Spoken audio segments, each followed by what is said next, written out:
5वें इमाम मोहम्मद बाकिर दरूद दिलों में पढ़िएगा, सरकार की खिदमत में बैठा हुआ था।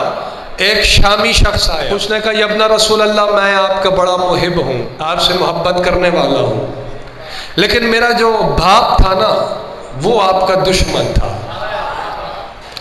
वो आपके दुश्मनों से प्यार करता था, इसी वजह से उसने हमेशा मुझे दूर रखा अपने से और अपने मामलात से, क्योंकि मैं आपका मुहिब, वो बनु मैया का मुहिब, उसका एक ही बेटा, ना मेरा कोई भाई ना मेरी कोई बहन, वो मर गया और उसका अकेला वारिस मैं ही हूँ।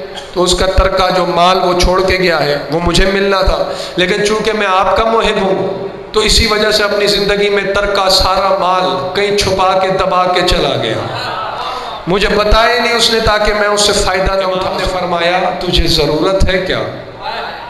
मुझे कहा सरकार बड़ी शदीद ज़रूरत है। फरमाते हैं कि बता मैं तुझे सकता हूँ कि माल कहाँ है, या अभी ज़मीन को हुक्म दो तो ज़मीन माल उगल दे। इमाम फरमाते लेकिन मैं चाहता हूँ एक दफ़ा तू अपने अब्बा से मिल ले। भाई वो हैरान हो गया, उसने कहा मौला उसको तो दफना दिया हमने कब्रिस्तान में, मर गया, इस दुनिया से चला गया, ये जहान छोड़ गया। फरमाया हम जो कह रहे हैं मौला ये मुमकिन है, अगर हम चाहें तो क्या मुमकिन नहीं। ख़त लिखा, उस पर अपनी मोहर लगाई, तवज्जो, ख़त उसे दिया, फरमाया यमन चला जा, यमन की वादी बरहूत में, इंटरनेट पे सर्च करोगे ना वादी बरहूत को, आज तो वो यमन के सूबे सना में है, वहाँ पे एक कुआं है, बड़ा पुरअसरार कुआं है, उसे कहते हैं वेल ऑफ डेविल, ताजुब में डालने वाला कुआं है, बड़े लोग जाते हैं उधर रिसर्च करते हैं और यमन के लोग आज भी डरते हैं वहाँ जाने से। तो जब वो कहते हैं यहाँ शैतानी रूहें रहती हैं। तो इमाम ने फरमाया तू वादी बरूत में चला जा, और वादी बरूत के कब्रिस्तान के वस्त में सेंटर में खड़ा होके रात ढलने के बाद आवाज़ लगाना, या दुर्जा, एक शख्स आएगा, उसको बताना मुझे मोहम्मद इब्न अली ने भेजा है, वो थोड़ी देर के बाद तेरा अब्बा ले आएगा। उसने कहा सरकार आपका कौल खुदा है, झुटलाने की जसारत तो मैं कर नहीं सकता, लेकिन अब्बा तो दफनाया तो हमने मदीने के कब्रिस्तान में है।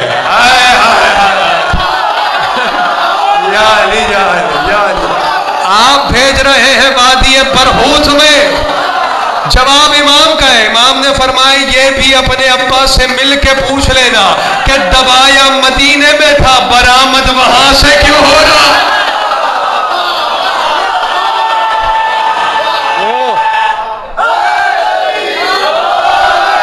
कहते सरकार एक और परेशानी है। मौला ने पूछा अब क्या हुआ? कहा मैं अफलास की आखिरी हद पे हूँ, मैं मदीने में हूँ, आप यमन जाने को कह रहे हैं, मेरे पास इतनी ज़ात राय नहीं, यमन इतना दूर है, सफ़र कैसे करूँगा, जाऊँ यमन तो बहुत दूर है, मदीने से जाऊँगा कैसे? इमाम ने फरमाया पगले हमारा मुहिब भी है, अब्बा को मरने के बाद मिलने भी जा रहा है, फिर ज़्यादा राह को रो रहा है। का मदीने शहर से बाहर जा, अपनी आंखें बंद करके ज़मीन से कहना मेरा नाम लेके, सवारी नहीं ज़मीन से कहना मेरा नाम लेके मुझे वादी बरहूत पहुंचा।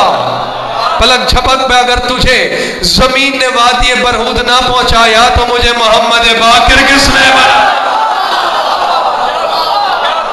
जब अब्बा से मिल लो, वादी बरहूत से बाहर आना, फिर ज़मीन से कहना ज़मीन तुझे वापस मदीने पहुंचा। अब वहाँ जो बैठे हुए थे वो भी सुन रहे थे, वो उठ के गए, उन्होंने अपने साथियों को बताया भाई ऐसे ऐसे शाम का बंदा आ गया, ऐसे ऐसे बात हो गई, सब ने प्रोग्राम बना लिया, कल सुबह सुबह इमाम मोहम्मद बाकिर के घर जाएंगे, देखेंगे वो शामी शख्स हो के आया कि सुबह सुबह सारे, रावी खुद कह रहा है हम हमारे साथी जमा हो गए इमाम के दरवाजे पर, क्या देखते हैं वो शामी शख्स पहले से बैठा हुआ था।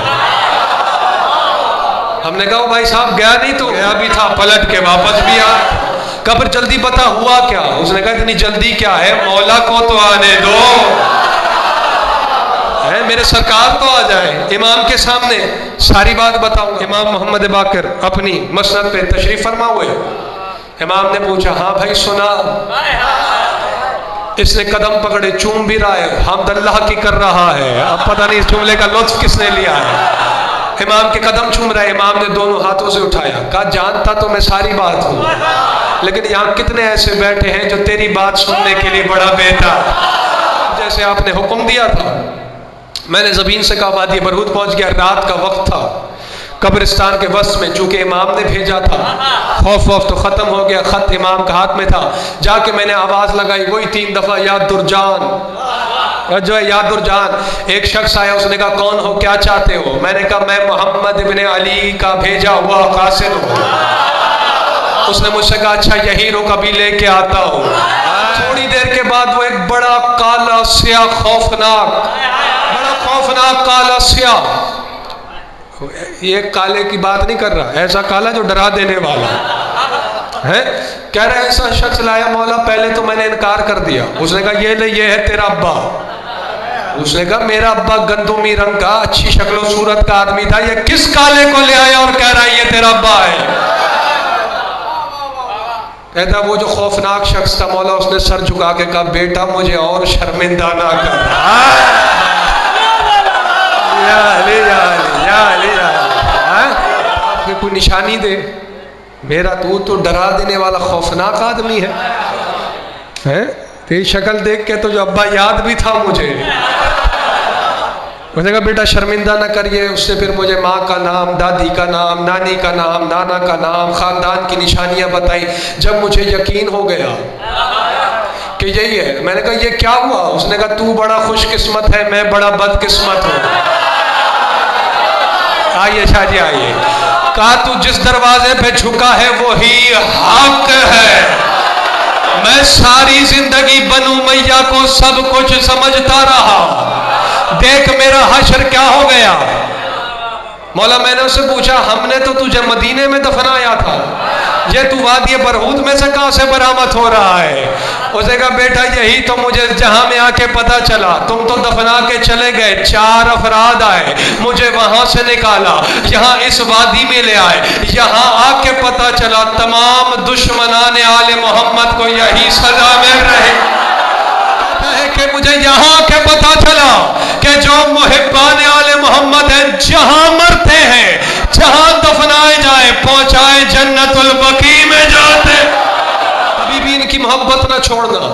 بڑی اس نے باتیں کی کہ اس جہاں میں اگر کسی کی عزت ہے، اگر کسی کے لیے سکون ہے تو وہ محبان محمد والے محمد ہے، اس کے علاوہ کچھ نہیں۔ وہ دنیا گئی، وہ بھرم گئے کہ بتاؤ وہ مال کہاں دبایا ہے؟